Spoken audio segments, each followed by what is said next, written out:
네, 첫 번째 주제 발표는 홍성국 국회의원님께서 준비해 주셨습니다. 안녕하세요, 홍성국입니다. 좀 아침 시간에 좀 무거운 얘기를 좀 하려고 하는데요. 청년이 꿈을 꾸게 만드는 방법은 그 사회 분위기를 청년이 꿈꾸는 사회 분위기로 만들어야 되겠죠. 다른 얘기를 하면은 이 책임은 누구한테 있냐면 지금 중장년층에 있다라는 얘기입니다. 그래서 한 40분 정도 되는데 한번 들어주시면은 여러분들이 생각하는 많은 문제점을 제가 데이터로 갖고 왔으니까 여러분들 다 알고 계세요. 그렇지만 우리가 오늘 한번 한 40분 정도 정리를 한번 해보자라는 차원에서 만들었습니다. 지금 우리가 주영환 의원님도 말씀하셨지만 저출산 고령화 문제뿐만이 아니라 거의 모든 문제는 전 세계 공통의 문제입니다. 이게 한국만의 문제라고 생각하면은요 해법이 있겠죠. 그러나 전 세계 공통적이고 역사적이고 이런 문제이기 때문에 우리가 어떻게 풀어야 될까 좀 더 거시적이고 큰 그림으로 보아야 될 것 같아요. 많은 사람들이 불안합니다. 불안해하면 아무것도 할 수가 없어요. 여러분들이 자기 일정이 굉장히 많은 사람인데 어느 날 동창회를 한다고 하는 거예요. 갈까 말까 계속 연락이 오고 합니다. 뭐가 확정적이지 않게 되면 마음이 불안합니다. 불안하고 불편하고 나 어떻게 해야 되지? 뭐 이런 생각들을 많이 하게 되죠. 그런데 당신의 불안은 뭡니까 해서 지구 80억 인구한테 물어보면 대충 이 범주 안에 들어가요. 야, 기술이 너무 발달하네. 기후이기 때문에 인구 감소, 사회 양극화, 세대 갈등, 이념 갈등, 뭐 빚이 많아서 국가 간의 전쟁, 패권 전쟁, 리더십 위기, 인간 속에 다 추리면 똑같다는 거죠. 저는 핵심적인 거는 요 세 가지 기술과 기후와 인구 감소를 핵심으로 보고 이것이 인류 역사상 최초로 세 가지가 동시에 발생한 이러한 사건으로 저는 보고 있습니다. 그래서 이러한 트렌드는 이미 21세기 들어서 나타났던 건데 우리가 환경에 이렇게 돈을 많이 써봤나요? 신재생 에너지 쓰는 것보다 석탄 발전하는 게 훨씬 싼데 우리가 어마어마한 비용을 쓴 거는 우리가 산업혁명 이후 250년간 지구를 오염시켰잖아요. 우리 선배들이 만들어 놓은 지구를 다시 되살리기 위해서 어마어마한 돈을 쓰고 있는 거죠. 그 나라에서는 신재생 에너지 쓰지만 개인 가정으로 가면은 여러분 자녀들의 애들이 아토피가 많이 걸립니다. 아토피 걸리는 게 다 환경에서 나오는 거예요. 아토피 시장만 우리나라에 4조 원 정도로 옵니다. 아토피 치료 시장만. 집안에 공기청정기 있죠? 물 정수기 놓고 있죠? 잘 한번 생각을 해보시면 우리 환경에 어마어마한 돈을 쓰고요. 과학기술이 발전하면서 우리의 물리적 환경이 입체화되고 빨라졌죠. 굉장히 위험해진 겁니다. 우리의 안전 이슈를 잘 보면 요 모든 정치적 이슈는 안전과 관련돼 있어요. 세월호, 이태원 참사, 최상병 사건 다 한번 보시면 다 안전과 관련돼 있습니다. 그거는 우리가 너무 많이 과학기술이 발달하다 보니까 KTX 속도랑 무궁화 속도의 차이 그만큼 우리가 안전에 더 비용을 쓰는데 이 두 가지 비용은 역사상 가장 많이 쓰고 있죠. 인구 감소 여러분은 너무도 잘 아실 거고요. 그 다음에 과학기술의 발전이 과학기술이 인간의 일자리를 뺏는다는 걸 너무도 잘 알고 있을 텐데요. 하여간 발전에도 너무 빠르게 발전하고 있다는 거죠. 이 세 가지가 동시에 나타나는 거죠. 역사상 처음으로 인구가 줄지 않습니까? 역사상 처음으로 환경과 안전에 돈 쓰고 있죠. 역사상 처음으로 과학기술 기계가 입력 없이 스스로 작동하는 기계가 나오고 있고 AI는 지금 이 시간에도 공부하고 있는 거죠. 공부해서 데이터를 계속 나오면서 새로운 걸 만들어가고 있는 겁니다. 지금 이 시간에도 기후위기는 계속 진행되고 있고요. 이게 역사상 하나가 나와도 어려운데 세 가지가 동시에 나온 거죠. 이거는 21세기 초반부터 이미 시작된 겁니다. 그러다 보니까 경제적으로 모든 산업은 과잉이었고 이걸 가리기 위해서 각국은 또 역사상 가장 많은 부채를 늘린 겁니다. 지구 역사상 지금같이 빚이 많았던 적이 어디 있습니까? 한국은 가계부채죠. 중국은 기업부채. 딴 선진국들은 정부부채. 다 합치게 되면은 지구에 어마어마한 돈이 있죠. 지금 코로나를 겪으면서 전 세계 양적 완화 풀어놓은 돈이 25조 달러 돼요. 그거 없으면 이 포럼도 못했을 겁니다. 25조 달러입니다. 우리나라 GDP가 1.7조 달러인가 그런데요. 그 많은 돈이 지금 풀려져서 우리의 이런 아픔들을 우리의 어려움을 진통 효과를 냈던 거죠. 이제 그 대가를 지금 또 받는 거죠. 그러면서 사회는 불평등화됐고 신자유주의 세계화 때문에 어마어마한 경쟁이 쏟아지는 거죠. 그럼 우리 청년들의 입장에서는 공급 과잉이니까 투자할 데 없고 빚내서 비투하고 있고 불평등 때문에 야씨 나 뭐 할 것도 없다. 그 다음에 너무 경쟁이 치열하니까 열심히 살 수가 없는 거죠.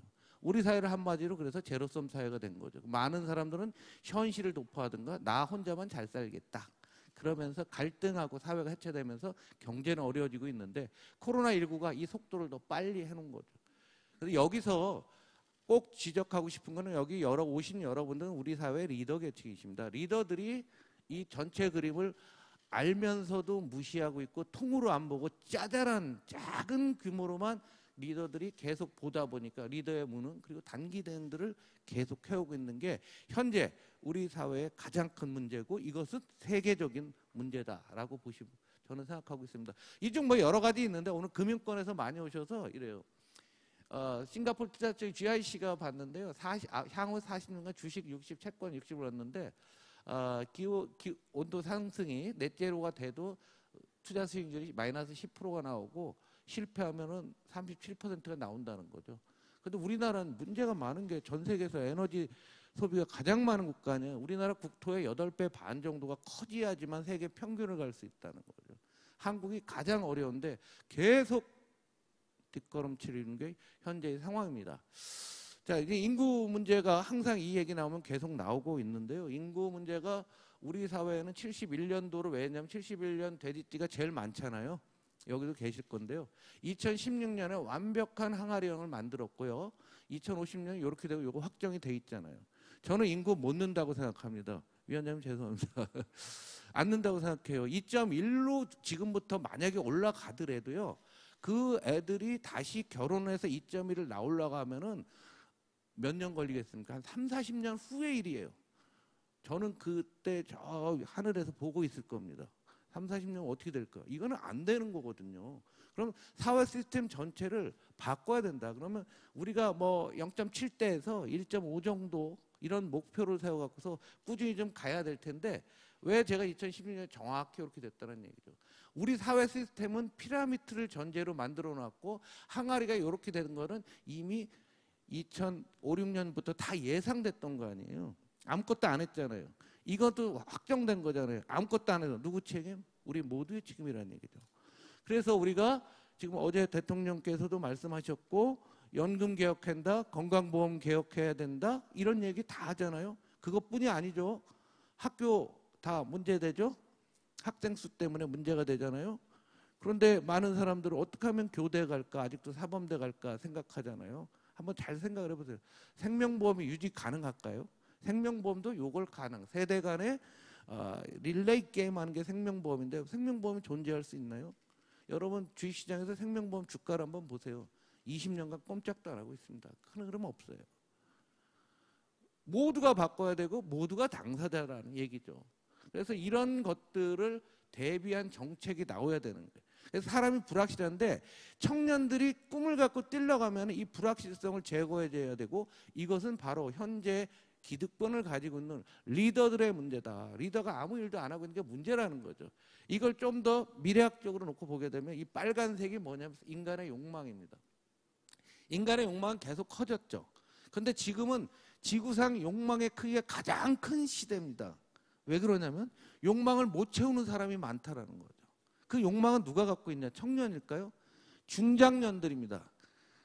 60, 70, 80 뭐 누구라고 얘기하면 뭐하지만 7, 80대에도 이번에 총선 나오신 분도 있더라고요. 뭐 많은데 그 욕망의 크기가 안 채워지니까 개인은 개인대로 기업은 기업대로 하다 보니까 욕망이 어마어마하게 많은 거예요. 근데 안 채워지는 거죠. 안 채워지다 보니까 우리 사회가 제로섬화 돼 있잖아요. 그러니까 딴 사람을 까부셔야 된다. 영어로 딜리트해야 된다. 제거하지 않는 한 내 욕망을 채울 수 없다라고 많은 사람들이 생각을 하고 있는 거죠. 그래서 이 병명으로 따지면 지금 우리나라를 저는 조울증 사회로 봐요. 하루는 좋았다, 하루는 나빴다, 하루는 좋았다. 시간 지나면 우울증 됩니다. 일본의 30년은 우울증 사회예요. 병명으로 따지면. 왜 그러냐? 일본 사람들은요. GDP가 주름에 이렇게 하는 거예요. 소득을 300만 원 월급 받다가 280만 원 오면은 20만 원 소비 줄이지 뭐. 그럼 지난 34년간 일본 사람들이 불행했냐? 거기에 만족하고 살다가 완전히 맛이 갔다가 그 이후에 아베 때 과감한 3개의 화살 쏴서 진통제를 아주 세게 놨습니다. 그것도 지금까지 놓고 있는 거예요. 14년 놓으니까 효과가 나왔어요. 인플레이션이 나오면서 효과가 나오고 있습니다. 이렇게 가는 거죠. 그런데 문제는 욕망은 커지고 있고 특이점을 레이 커즈와일이 2045년이라고 했는데 요즘은 5년 내라는 거예요. 지금 이 순간에도 하고 있는 거죠. 그럼 우리의 목표는 어디로 가야 되냐면요. 인구는 2.1명 지속 가능한 수준 만들기 어렵다는 전제 하에서 1.53에서 우리 사회를 만들어야 되는데 그 개념이 성숙사회라는 개념이 있습니다. 데니스 가보라는 사람들이 한 20여 년 전에 나왔는데요. 이건 거예요. 안정 균형 상태, 자유롭고 문화적인 성숙 상태. 이게 연구가 좀 많이 돼야 될 것 같고요. 제가 이번에 불출마했는데 이걸 좀 해보려고 연구 좀 해보려고 생각합니다. 여기서 우리 청년 좀 이해 좀 하자는데요. 중장년들 놓고 보시면 청년들은 이렇게 보잖아요. 말 안 듣고 지 멋대로 하고 눈앞에 있는 것만 본다고 하는데 중장년의 시각으로 보면 그렇죠. 그런데 중장년 한번 생각해 보세요. 1인당 국민소득 100달러 태어나서 지금 3만 5천 달러 됐는데 별의별 걸 다 겪은 사람이고요. 지금의 청년들은 2000년대 놓고 보면 92년에 우리나라 GDP가 1만 불이었거든요. 그러면은 어릴 때 잘 모릅니다. 그러면은 21세기에 성장했으니까 2만 불 이상에서 성장한 겁니다. 선진국에 태어나서 선진국의 아이들이에요. 어르신들이 이 부분들을 인정을 해 주셔야 된다는 거죠. 중장년이. 이게 아이폰 나온다고요. 내일 출시된다고 내가 제일 먼저 산다고 줄 섰는데 눈이 왔어요. 여기다 판초이, 그 군대에서 입던 판초이 넣고 기다리면 이게 이해 가십니까? 민변복 회장님 이해 가세요? 예? 여기다가 성수동에 블루보틀이라 커피집 세웠는데 커피 먹는데 8시간 걸렸다는 거 아니에요. 이게 쉑쉑버거라고 해서 요즘 많이 나왔죠. 이거 뭐 친환경 버거라는데 이게 뭔지 모르는 사람이 여기 많이 있으시다니까. 쉑쉑버거가 뭐야? 이렇게 서로 우리 젊은 층들은 이런 측면도 있지만 또 다른 측면이 있어요. 이게 요즘 청년들은 굉장히 가치지향적인데요. 전 세계적인 트렌드예요. 우리나라는 아직 여기까지는 못 갔지만 많이 됩니다. 이거 프랑스 고등학교 2017년 졸업시험 문제예요. 노동을 덜 하는 게 더 잘 사는 것인가? 고용노동부 장관님 오셨는데요. 프랑스 고등학생은 이런 시험 문제를 풀던 애들입니다. 욕망은 본래 무한한 것인가? 예? 그리고 기업들은요. 저도 기업 대우증권 사장을 해보고 이제 채용을 많이 해봤지만 기업이 원하는 거는 지금 학교 교육 아니에요. IQ가 아니라 필요한 정보를 한데 모으고 구글이죠. 배우는 능력. 우리나라 기업도 도덕성, 인성, 팀워크 이런 것도 아니고요. 하버드 돼도 사람 됨되니까 바로 안정. 이렇게 커온 청년들입니다. 이 부분에 대해서 중장년이 전혀 몰라요. 우리 어릴 때 뭐예요? 시험 달달달달달 외워갖고서 계속 사지선다만 하는데 이렇게 큰 우리 청년들에 대해서 얼마나 이해하려고 노력했냐 얘기죠. 참고로 뉴스핌이 올 초에 정말 많은 돈을 들여서 이제 젊은 세대들의 인식, 청년 세대 인식 조사를 했더라고요. 가장 의미 있는 것은 굉장히 다양하다는 거예요.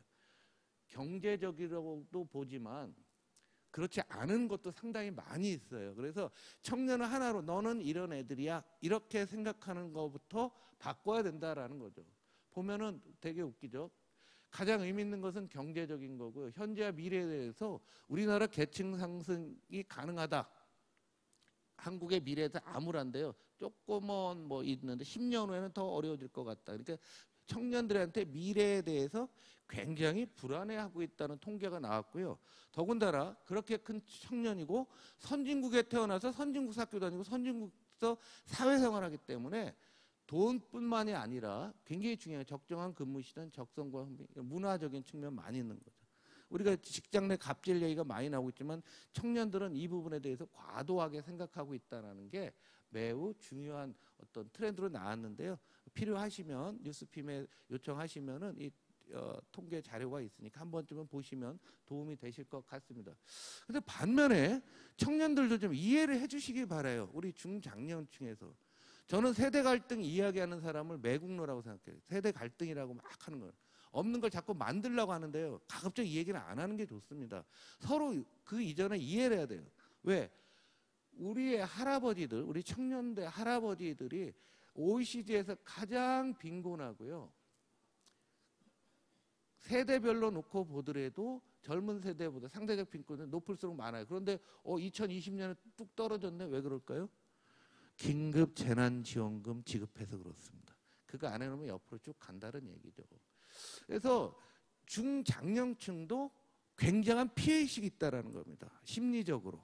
제가 딱 만 61세거든요. 제 친구들 보면 딱 해요. 제 친구들 딱 두 부류예요. 사장이던가 놀던가. 당구장에서 만나던가 골프장에서 만나던가. 산에서. 골프장에서 만나는 건 출세한 친구고 당구장에서 만나는 애들 그냥 노는 애들이에요. 거기서 짜장면 시켜서 먹으면서 참 옛날 얘기들 하고 그럽니다. 저도 곧 그런 생활로 가게 되니까 혹시 연락하실 분 연락 주시면 당구 200을 40년 쳤어요. 그런데 여기 마처 세대라는 게 있죠. 우리 청년들도 알았으면 좋겠어요. 마처 세대란 말이 뭐냐면 부모님을 모시는 마지막 세대다. 대한민국 한반도 5천년 역사상 부모님을 모시는 마지막 세대고요. 처는 뭐냐? 자식의 부양을 받지 못하는 첫 세대다. 부모님들도 청년도 서로 간의 세대 간의 이해가 상당히 많이 필요하다라고 저는 보고 있습니다. 그런데 하여간 이런 것들이 우리 사회를 분노하고 있는데 최근에 보니까 한국경제신문의 칼럼도 쓴 아주 유명한 마틴 울프가 쓴 민주주의적 자본주의 위기라는 책, 민주주의와 자본주의가 다 위기라는 책이 한 2주 전에 한국에도 번역이 돼서 제가 봤는데요. 이 내용하고 너무 똑같아서 제가 깜짝 놀랐습니다. 마틴 울프가 뉴스핌에 누가 있구나, 끈앞풀이 있구나 이런 생각을 했었는데요. 우리는 불평등을 항상 소득 불평등 하나만 놓고 보지만 잘 생각해 보시면 지금 자산 불평등도 나오지 뭐 다 많이 나왔을 거예요. 그래서 지금은 이제 상속 불평등 문제가 심각해진 상황이 됐죠. 한국보다 7, 8년 베이비 부머 세대가 빨랐던 서구 유럽에서 상속세 인하 움직임들이 나왔던 거는 그 베이비 부머가 은퇴를 하면서 그런 상황이 된 겁니다. 우리나라도 이 논의는 시작이 아마 지금부터 되고 있는 것 같죠. 교육 불평등. 가진 사람과 그렇지 못한 사람 교육에 의해서 완전히 나눠져 있고요. 이거는 한국도 그렇지만은 중국이라든가 요즘 한창 각광받는 멕시코, 인도 이런 나라들 보면은 하위 계층들의 교육이 매우 부족한 그런 측면들이 있어서 고착화되고 우리 지역 균형 발전, 지역 불평등, 어르신 불편하죠. 디지털 불평등, 어른들 디지털 하나도 못하잖아요. 국회 정무위에 계신 분들 최고 민원이 뭐냐면 우리 동네 은행 왜 없애냐 이거죠. 요즘은 ATM마저도 없앱니다. 그러면 은행에서 뭐 사정해서 뭐 만들어 달라고 할 정도인데요. 디지털이 안 되니까. 아마 여기 앞줄에 계신 분들 햄버거 집에 가서 키오스크로 햄버거 주문 못 하실 거예요, 아마. 안 먹고 말지 뭐. 그래서 괜히 모른 척하고 쓱 나와서 분식집에서 라면에 김밥 드실 거예요. 네, 뻔해. 네. 코로나 불평등. 코로나 때 엄청난 불평등이 발생했습니다. 왜냐하면 금리가 역사상 가장 낮았잖아요. 양적완화 역사상 최대로 해놨잖아요. 그러니까 담보가 있는 사람들은 어마어마한 자산 대출을 받아서 그거로 투자를 해서 어마어마한 돈을 벌었고 코로나 때문에 자영업자 다 무너진 거 여러분 다 보셨잖아요. 코로나랑도 만들었고요. 또 최저금리 같은 거고요. 서비스업 불평등은 뭐냐면 이 서비스업도 온라인으로 대체되고 있는데 제대로 된 일자리가 없으니까 다 서비스업으로 몰려가 버린 거예요. 그러다 보니까 서비스업이 상대적으로 서비스업 하는 사람들이 어려워진 거죠. 우리 경제로만 놓고 보더라도 수출기업 괜찮습니다. 대기업, 내수기업 어렵죠. 대기업 괜찮아요. 중소기업 어렵죠. 전통산업 맛이 갔죠. 미래산업 좋죠. 이런 것들이 복합적으로 나타나니까 분노가 쌓여서 화산처럼 폭발하는 거예요. 근데 한국이 가장 이 분노가 센 나라고 이것이 다양한 선거에서도 나타나고 있고 우리 사회에서 우리가 상상할 수 없는 이상행동이라는 용어를 쓰죠. 많이 나타나는 이유는 한국은 그렇다. 왜? 한국은 지난 60년 산업화 과정에서 가장 빨리 성장한 나라이기 때문에 그리고 가장 빨리 축소되고 있기 때문에 수축되고 있기 때문에 그만큼 불평등과 불만, 분노는 훨씬 커질 수 없다라는 정면을 분명히 좀 이해를 하셔야 될 것 같아요. 그럼 어떻게 해야 되는데? 국민 생활 기준이라는 게 있잖아요. 8가지인데 소득, 노동, 의료 뭐 이런 것들이 우리가 소득은 거의 선진국까지 왔어요. 그런데 뭐 노동 낮은 단계죠. 의료는 좀 높고 뭐 이건 제가 임의적으로 제가 그려놓은 겁니다. 이 나머지 부분들을 채워놓게 되면은 생활이 안정이 됩니다. 불확실성이 사라지는 거예요. 그러면 출산율도 높이고 청년도 꿈을 꿀 수가 있어요. 소득 여기는 빈부 갈등을 평균이지 않습니까? 중간값을 하게 되면 훨씬 낮아요. 중간값을 하고 메디안값을 하고. 그러니까 우리가 뭘 해야 되느냐라고 봤을 때 성장도 해야 되고 이 나머지 부분들도 균형 있게 발전을 시키면 한국 앞에 어떤 나라 있냐면 이게 2021년으로 했어요. 그때가 한국이 가장 좋았습니다. 그 코로나 지나고 나서 한국이 4.7% 성장했던가 그래서 하면은요. 그 당시에 이태리 제쳤고요. 한국이 잘만 하게 되면은 영국 완전히 요즘 맛이 갔고요. 일본 가능하다고 봅니다.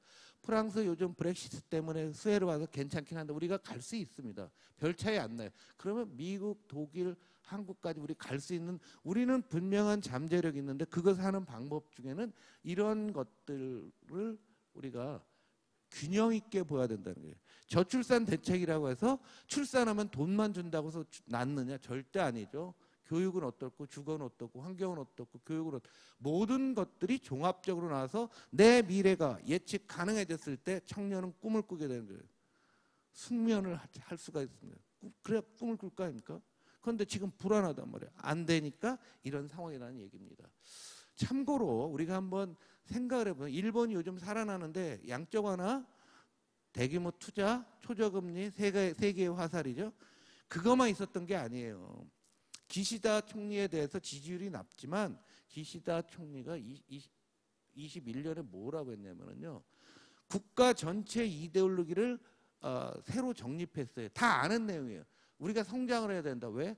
분배를 하기 위해서. 우리 다 아는 말이죠. 우린 분배를 해야 된다. 왜? 성장해서 모두가 소비하기 위해서.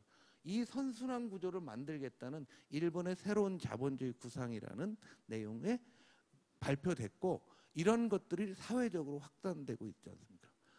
일본 게이다렌 일본 정경련에서 기업인들 만나면 왜 월급 안 올려주냐고 하잖아요. 총리가 왜 안 올려주냐고. 총리가 기업인 만나면 왜 월급 좀 올려라. 더 웃긴 건 춘투 노동쟁이 하는데 나가서 승리하라고 응원하는 나라가 어디 있습니까? 일본이 그런 거예요. 그러다 보니까 이런 이데올로기를 만들어 놨던 거죠. 국민적으로 얼마나 공감이 됐나 저는 모르나 이 사람들이 이런 거 했고 우리도 이런 측면에서는 충분히 필요하고 22대 국회에서 저는 이런 것에 대해서 여야가 서로 협치를 한다는 건 생각을 바꾸지 않는 한은 협치는 불가능하다고 봅니다. 그래서 우리나라의 미래를 위해서 여러분들 이런 걸 만들어 주시기 바랍니다. 몇 가지 말씀을 드리는데 중장년층에 말씀을 드리는데요. 이게 매슬로우 인간 욕구의 5단계설입니다. 자, 먹는 것, 안전, 사회적 이렇게 올라간다고 중학교 책인가 고등학교 책에 나오잖아요. 이거 다 거짓말 됐어요. 여러분 TV 틀어보세요. 뭐 나옵니까? 먹방 아니면 여행밖에 없어요. 그죠? 그 다음에 뭐 정치 토크쇼 뭐 이런 거 아니에요? 근데 왜 그렇게 됐냐라고 봤을 때 이 사회적 욕구와 존경 여기에 사이버 세상이 들어온 겁니다. 페이스북에서 좋아요 1000표만 받으면 이 사람은 나는 존경을 받는다라고 생각합니다. 지금 젊은 사람 그렇다 얘기죠. 사이버 세상에 더 행복한 사람들이 진 거죠. 전부 이쪽에만 있는 겁니다. 우리가 한번 생각해 봐야 될 거는 중장년 세대에서는 이런 분들에 대해서 어떻게 생각할 거냐고요. 왜 정치적인 극단주의가 전 세계적으로 나오냐? 그건 유튜브 온라인 때문에 그렇습니다. 내가 좋아하는 사람하고 24시간 연결이 가능하잖아요. 그 어떤 제가 작년 9월에 책을 썼는데 열린 세계와 생존 게임이라는 책을 썼는데 거기 이렇게 제가 설명을 해놨어요. 내가 좋아하는데도 적당히 좋아하는 게 아니라 24시간 그 사람이 하는 모든 행동, 그 사람에 대한 댓글을 다 보게 되면은 이것은 사이비 종교랑 비슷해진다. 그래서 연예인들을 한번 놓고 보시면 우리 연예인들에 대한 팬들이 너무 강력하게 너무 밀착도 있게 접근하다 보니까 연예인들이 극단적 선택하시는 분 많죠. 스포츠 스타도 마찬가지죠. 정치인 마찬가지죠. 종교인도 마찬가지 아닙니까? 그러면 사이비들이 막 나오는 거죠. 결국 사이비 세상이 됐다는 거예요. 어떤 통계를 보니까요. 우리나라에 하느님이 30분 계시고 재림 예수가 50분 계시답니다. 이게 뭔 말인지 아세요? 사이비들이 그렇게 많아진 거예요. 한국 사회. 그 사회에 우리가 그러면 우리 사회를 어떻게 만들어야 될까 진짜 고민해야 되는 거예요. 중장년층 이해하시려는 거예요. 지금 이 시간에도 재림 예수가 한 번 더 나왔을지 몰라요. 우리나라가 지금 그런 상황이라는 얘기죠. 그래서 좀 인정을 해주셨으면 좋겠고요. 저 고령화 사회 맞는데 요 숫자 하나만 꼭 말씀드리고 싶어요. 2030년 되면 50, 70대가 44%, 40대 중반으로 쫙 갑니다. 그 우리나라의 중심이 2030년 지금도 40%가 이제 대충 됐으니까요. 40대 중반을 가정한 사회 시스템으로 모든 제도를 다 바꿔야 됩니다. 기업도 마케팅 전략부터 기업 내부의 인력도 다 바꿔야 돼요. 근데 정말 웃기는 게요. 이거는 정부만 할 수 있는 거 아니에요. 정치가 할 수 있어요. 기업도 바꿔야 돼요. 지난해 인사이동할 때 보니까 제가 아는 모 회사는 CEO 빼고 나머지 모든 직원을 60년대생을 한 번에 자르는 회사가 있습니다. 제가 그 CEO를 내가 굉장히 이제 꼴통으로 지금 생각하려고 합니다. 치매를 넘어서 꼴통 수준에 와 있다. 세상이 이렇게 가고 있는데 그렇게 잘라두면 젊은 사람만 갖고 되느냐 얘기죠. 이거는 우리 사회나 이런 걸 만들어 가야 돼요. 어떤 기업들은 은퇴한 OB들이 우리 사회 그 회사에서 급여 깎으면서 열심히 하면서 오히려 더 잘하는 경우도 많은데 정말 이거는 한 사람의 문제가 아니라 우리 모두의 문제라는 말씀입니다. 그 다음에 소셜 캐피탈 사회적 자본인데요.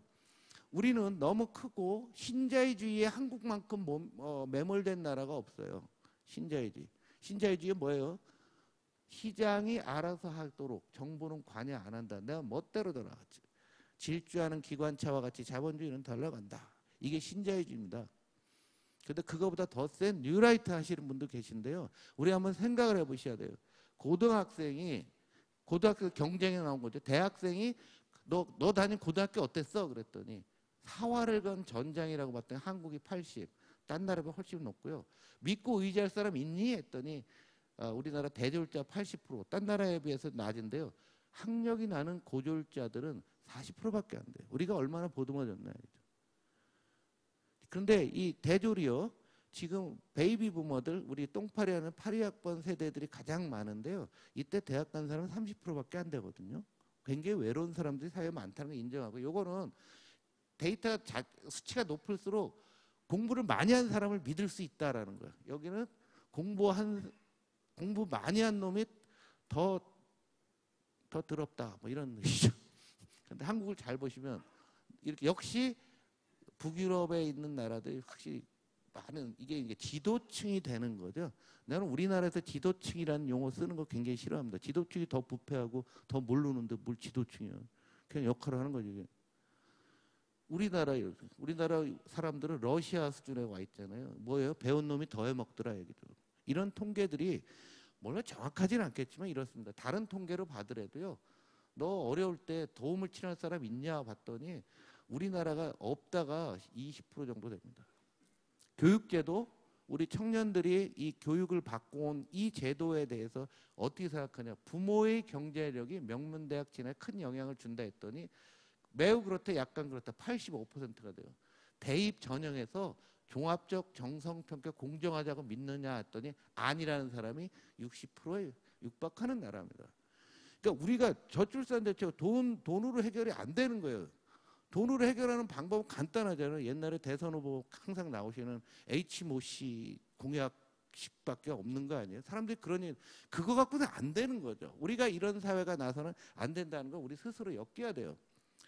더 중요한 것은 아무도 요즘은 성장을 얘기하지 않아요. 말로만 하고 실천력이 떨어지는데 우리 한번 냉정하게 한번 봐주시기 바랍니다. 제가 야당이지 않습니까? 여야를 합쳐서 야당 잘했다는 거 아니에요. 그럼 여당은 잘하냐? 여당도 마찬가지다 얘기죠. 21세기 들어서 우리나라의 잠재 성장률 OECD 보면은 2001년에요. IMF 지난다고 5.4였어요. 자 보세요. G7들 중에서 한국 G7과 비해 가장 높았잖아요. 그 다음부터 단 한 해도 잠재 성장률이 오르지 못하고 쭉 내려와서 올해 1.7이 됐습니다. 신문은 요거만 기사만 나지만 추세를 한번 봐주시기 바라요. 그래서 이렇게 나오는 겁니다. 다른 G7 국가들은 거의 옆으로 가고 있는데 한국만 계속 떨어졌다는 것은 우리의 중장년 리더 그룹 전체의 책임이라는 얘기예요. 여기 회색으로 나온 건 뭐냐면 잠재 성장률보다 실제 성장률은 더 낮았다는 얘기입니다. 우리 실력만큼도 못하면서 뭘 저기 했냐 얘기죠. 이 부분에 대한 반성이 필요한데 지금은 청년이 꿈꾸게 하려면 성장밖에 없어요. 성장을 어떻게 늘릴 것인가에 대해서 우리가 한번 깊게 고민을 하고 과감한 정책들을 써야 되고 딴 나라들도 그러고 있기 때문에 이제 정치적 정당성도 상당히 많이 갖추고 있다라고 봅니다. 일자리 한번 성장 관련해서 우리 일자리 얘기 많이 나오잖아요. 전체 취업자는 코로나 때문에 줄었다 늘었다 제외하고 그 이후에 옆으로 갑니다. 그런데 빨간색 제조업 취업자 14개월째 옆으로 가고 있죠. 청년 취업자 마이너스. 청년이 가고 싶은 것은 제조업이겠죠. 제조업 좋은 일자리 이런 상태. 그럼 일자리 어디서 늘은 거냐? 다 고령자 일자리입니다. 60세 이상 고용률이 43%인 나라. 70세 이상 고용률이 28%. 죽을 때까지 일해야 되는 나라가 한국이다. 여러분 주변에 매일매일 보시는 분들이 바로 그런 분들이다. 그러면 우리가 이 부분에 대해서 의미 있는 얘기를 해야 되잖아요. 프랑스가 작년에 연금 개혁한다는데 프랑스 노동자들이 다 반대를 했어요. 그래서 기억들 나실 겁니다. 대규모 폭동이 났었어요. 그 이유가 뭐냐면 나 이제 그만 일하고 놀을래. 연금 타서 놀을 나가는데 왜 일 더 하라고 해? 나 놀고 싶은데. 고령자 빈곤이 굉장히 많이 해소됐기 때문에 가능하다는 얘기입니다. 그 뉴스랑 한국이랑 비교해 보면 엄청난 차이가 납니다. 우리 노동개혁 꼭 필요한데요.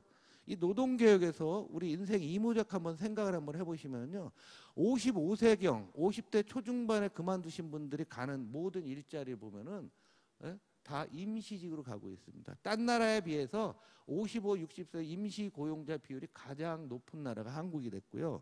이것은 연공서열과도 관련이 됩니다. 근무 10년 근무하다 20년으로 하면은 연공서열 때 임금이 가장 높은 나라가 우리나라인 거죠. 그 우리나라 노동 구조에 대해서 모두가 이 부분에 대해서 제대로 보셔야 될 것 같고요. 요거 아까 신자유주의 말씀하셨는데 그렇다고 해서 미국식 노동 정책은 안 됩니다. 이게 코로나 때 나온 건데요. 노동에서 미국에서 일자리가 100으로 놓은 거죠. 쭉 늘다가요. 청색이 미국입니다. 코로나가 오니까 2달 반 만에 일자리가 이만큼 줄어요. 2,550만 개. 전체 일자리 16%가 줄어났습니다. 우리나라 언론에 단 한 줄도 안 나와도 그러면서 미국식 경제구조 간다는데 한국이 가계부채 최고인 나라, 사회복지 안 된다면서 이 정도 16% 주면 나라 폭동납니다. 그러면서 미국식 고용제도 얘기하는 거 굉장히 웃기는 거예요. 북유럽 고용제도 찾아가자고. 고용제도는 그 나라 문화의 산물이고 우리 시스템에 맞게 가져가야 됩니다. 그러면 빨간 게 한국죠. 우리도 줄었다 어떻게 다시 늘었는데 여기 늘은 게 다 어르신 일자리라는 얘기죠. 그런데 일본이나 독일 보시면 뭐 늘었는데 꾸준하다. 여기서 이데올로기적인 우리가 토론을 많이 해야 되고 우리 사회 전체적으로 생각을 해봐야 된다는 얘기입니다. 성장 정책 중에서 그럼 미래를 저같이 비관적으로 시종일관 보는 사람이 없는데요. 핵심 산업이 반도체, 디스플레이, 2차 전지, 미래차, 바이오, 로봇이라고 하는데 이것들이 우리 그 수출 비중이 2018년에 31%였는데 지금 27이 됐고요. 22년 기준. 글로벌 점유율을 마켓 쉐어를 보니까 우리가 8.4에서 6.5 유일하게 줄었습니다. 딴 나라들 다 늘어났는데 우리 주력 산업에서 여기 보시면은요. 반도체 중에서 D램 하나예요. 파운드리 아니지 않습니까? D램 하나고 디스플레이 중국한테 다 넘어갔고 2차 전지는 현지 생산해야 됩니다. 미래차 중국이 세계 1위가 됐고요. 예? 작년에 300만 대 수출했잖아요. 중국이 차량 수출 1위 국가가 됐어요. 전기차 때문에. 바이오 미국이 이제 또 규제를 걸고 있는데 우리가 하는 거는 간단한 것들입니다. 바이오시밀러라든가 뭐 위탁 생산하는 거기 때문에 우리가 개발하는 거 아니에요. 로봇 아직 멀었잖아요. 그럼 한국의 미래를 가는데 우리가 IT 강국도 아니고 뭘 했는데 성장 정책이 청년을 꿈꾸게 하는 실질적인 가장 중요한 자극이 될 수 있다라고 생각합니다. 마지막으로 드리고 싶은 우리 뭘 하고 싶어도 가계부채 때문에 뭐래요. 가계부채 어떤 정권 잘못이야 뭐 이런 얘기하는데 정말 그런 얘기 좀 하지 마세요. 가계부채 언제부터 늘었냐면 예? 오늘이 저기죠. 4.19 혁명 때부터 늘었어요. GDP 대비 비율로 보면 줄었던 거 언제 줄었냐면은요. IMF 그다음에 92년도 4대 신도시 들어온 다음부터 IMF 때까지 잠깐 쉬었다가 계속 늘은 거예요. 그걸 갖고서 내 잘못이다, 내 잘못이다. 되게 웃깁니다. 제가 보기에는. 그런데 많아도 너무 많은데 이게 두 가지가 있어요.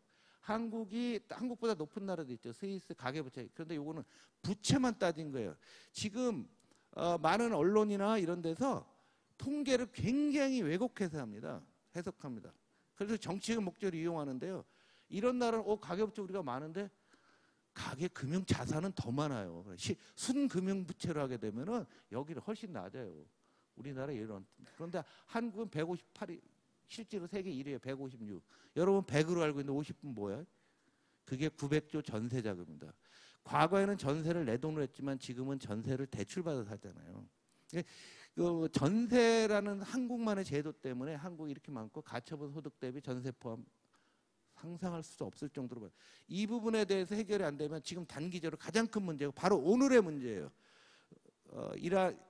이란이 이스라엘 공격하고 또 미국 경제가 너무 좋아서 물가가 올라가니까 금리가 올라간다. 한국도 금리 못 내리는데 이 상황 때문에 한국 경제는 굉장히 하반기에 처음부터 다시 해야 될 상황입니다.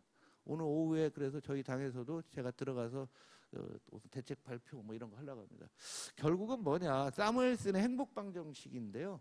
저는 이렇게 봅니다. 이게 분모는 욕망이고요, 분자는 소유죠. 그래서 청년들이 좀 많이 갖게 해줘야 된다. 뭘 갖게 해야 된다? 이거는 샤롬 신바르트라는 사람은 기버와 테이커라는 책이 나오는데 기버는 뭘 하는 거냐? 권력 이런 것을 좀 갖고자 하는데 지금 중장년이 전부 여기에 몰두하고 있는 거예요. 욕망을 좀 줄인다. 저기 산사에 계신 스님, 신부님, 목사님 같은 생활을 하는 거죠. 요걸 줄이면 값이 커지죠. 그래요, 안 그래요? 이게 산수입니다. 초등학교 3학년 때 배우는 거예요. 여기를 줄이면 행복이 올라가는. 그다음에 비교하지 않는 거죠. 그래서 공정, 포용, 혁명에서 지금 현 정부 윤석열 정부가 공정과 상식이라는 용어를 쓰는 이유도 바로 여기에 있는 거죠. 공정, 비교를 할 때 공정해야 되고 포용해야 되고 혁명해야 되고 이런 것들 해야 되고요. 미래에셋증권의 은퇴 월급을 김경록 대표는 이렇게 써요. 선노노 후 노소. 먼저 노노 가진 사람들, 나이가 든 사람들이 먼저 좀 문제를 좀 해결해주고 그 다음에 노소 문제 하자. 지금 단계는 이거다라고 얘기했는데 한번 읽어보시기 바랍니다. 서울대학교 김태우 교수 생각이고 여러분들의 알고 생각을 다시 그린 거예요. 원래 우리가 이렇게 일모작 경제를 한 거죠. 그런데 수명이 늘어나니까 이만큼이 비는 거죠. 그래서 인생 이모작을 해야 되는데 요즘 대기업들 중에도 이모작하는 기업이 많아졌어요. 저 대단히 칭찬하고 싶은데 우리 장관님, 고용노동부 장관님 그런 회사 좀 널리 홍보 좀 해주세요. 한 2달 전에 제가 언론에 보니까 6개 기업이 은퇴자들한테 급여 한 50%를 깎아놓고 하는데 생산성은 청년보다 더 많고 뒤로 좀 물러서고요. 제가 대우증권 사장할 때 그랬어요. 정년 60세 되신 분들 중에 PB 이사라는 제도를 만들어서 너 벌을 만큼 벌어라. 그리고 지점장한테 잔소리 하지 말고 또 꼰대짓 하지 마. 뭐 이런 얘기를 했었는데 한 번 더 해주게 되면 많은 문제가 해결되기 때문에 이런 문제에 대해서 우리가 좀 관심을 좀 가졌으면 좋겠습니다. 그래서 이거는 우리 정부 정치권만이 아니라 우리 모두가 해야 된다고 하는데요. 모두가 외롭다고 합니다. 사회단체 참여율도 안 올라가요. 오히려 보세요. 60대들 되니까 나의 생존이 문제가 되니까 사회단체들이 별로 안 올라가고요. 교육 수준 대졸자들이 좀 하고 있는 거로 나오지만은 전반적으로 오해되고 자원봉사 기부도 오히려 줄고 있죠. 그러니까 한번 잘 생각을 해보시면 이거는 국민 전체 어떤 커다란 운동이 돼야 될 거라고 생각합니다. 제가 마지막으로 작은 실천부터 하자갔는데요. 여러분이 가지고 있는 자기 확신 너무 강해요. 제가 딴 데서 강의할 때 이거 올 때는 같이 읽거든요. 여러분 속으로 한번. 내가 너무 확신이 강하기 때문에 청년한테 안 돼요. 저도 안 돼요. 지금 제가 저희 둘째 아들하고 지금 냉전 중입니다. 왜냐하면 골프 연습장 가서 애 가르치려고 갔더니 연습장 하는데 잔소리했다고 해서 제가 그렇게 한 거 아니라고 했다고 해서 지금 일주일째 말을 안 하고 있어요. 야, 이런 말이에요. 내가 누군지 알아? 와, 뭘 한다고. 왜 어딜 가면 왜 왕년에 막 하우 어떻게 나한테 와, 내가 그걸 왜? 그래서 여기 자기 꼰대 테스트가 있어요. 그래서 뉴스핀 기자들은 이거 있을 테니까 받아갖고 테스트를 해봐서 11개 있으면은 자기 반성의 시간이 아니라 입원이 필요합니다. 약물 치료가 필요하다. 저는 뭐 이렇게 생각을 하는데 한 번쯤은 여러분들 한번 살펴보시기 바랍니다. 다 왔습니다. 그러나 대한민국 저는 할 수 있다라고 봐요. 왜? 이 문제는 한국이 워낙 심하게 나타나고 있지만 다른 나라도 동일한 문제예요. 인류 모두가 겪는 문제예요. 그런데 우리는 이런 거 해봤잖아요. 60년 경제기지목 했잖아요. 1961년 경제개발 62년이죠. 경제개발 5개년 계획 시작해서 지금까지요. 62년간 우리 쉼없이 잘 왔고요. 민주주의도 했죠. 평화경제도 있죠. 북한 문제도 있죠. 문화로 수출하고 글로벌 최고기업 다 하죠. 우리는 되는 나라입니다. 여러분들이 어떻게 생각하느냐 차이라고 생각합니다. 그러면 당연히 청년은 꿈꾸고 한국은 잘 돌아가지 않을까 이런 생각을 합니다. 이상 마치겠습니다. 감사합니다.